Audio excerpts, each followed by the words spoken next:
So this little guy right here, that is a crowberry. They're very small, very adorable, not as big as a blueberry or a bilberry. Bilberries are right here, by the way. You can see them side by side. They do look very different. It's got a tiny little dot on it, and they're very dark. That's how you can kind of distinguish them from the other ones. There's a few that are unripe. I'll show those in a second. But yeah, I haven't had this yet, so let me pick this guy out. Where the berry attaches to the plant, it has these three little yellowish leaves on it. Helps identify that it is a crowberry.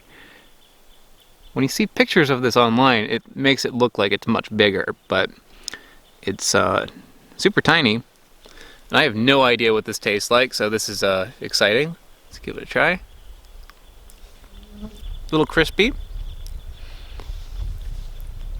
little sweet. Honestly, doesn't have a whole lot of flavor. Here's another one right here. Let me try this one.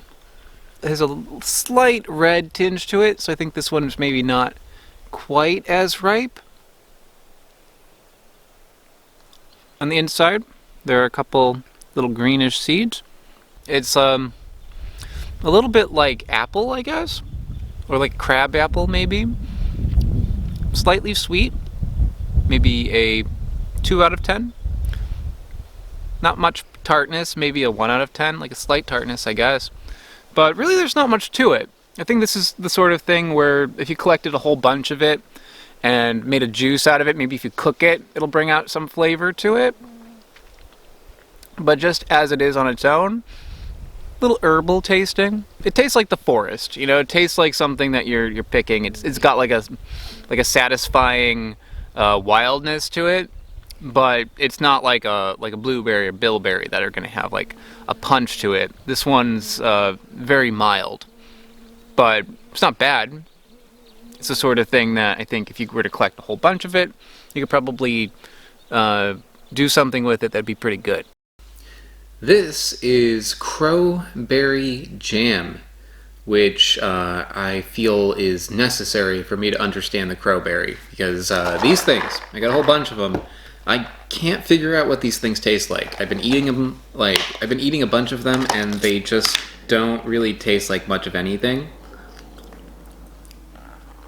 Yeah, try as I might, not much there. And the ingredients on this, by the way, just to show if there's anything added to it, it says crowberry juice, sugar, water, pectin, and lemon acid. So, nope. I mean, lemon. It might have a slight citrusy taste to it, but this is like straight up crowberries, basically. It has a slight smell of cloudberries, actually.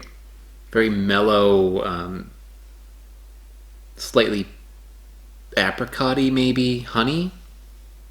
It could be like elderberries, where like off the tree they taste like really weird and savory, and when you cook them it turns into magic. I'm just going to try a spoon on its own. Which is kind of weird, but yeah, it's the best way.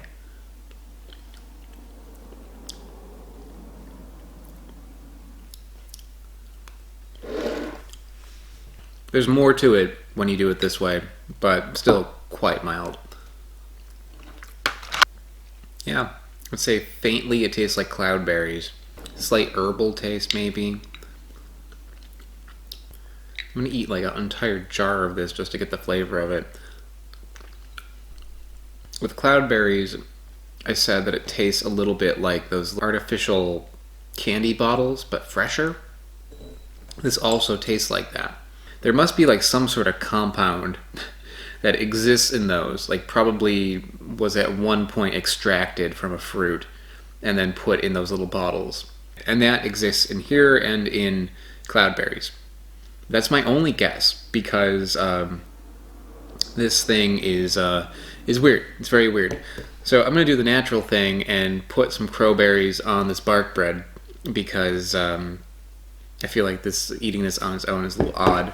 So I need to put it on bread, and the only bread I have is bread that has bark in it. So we're going to go full wilderness style and try some like this.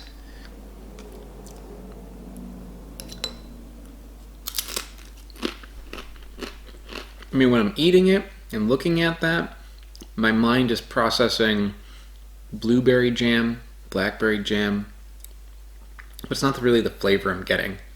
The closest thing I'd say that this tastes like, if I had to relate it to like one thing, would be like a honey. Go berry picking with like one of those little berry rakes, scoop up any bilberries and crowberries that come in, and if crowberries get mixed into what you're making, great. I would not go out of your way to make a jam with just crowberries because I think it would be a little underwhelming. But if this is blended in with other things, yeah, it'd be great. It'd be great mixed in with other things that would contribute some sort of flavor, because on its own, it's really lacking. There's really not a whole lot there. But I think that's about it. So I will see you guys next time. Bye. I want to give a special shout out to AltPod and Smarter Every Day. They are mega patrons over on patreon.com. Patreon is how this channel happens. It's how I can afford to do all the things that I do. So if you want to help me out by supporting the channel and getting some bonuses along the way, check out the description. I also have these shirts for sale. Those are in the description as well. See you next time. Bye.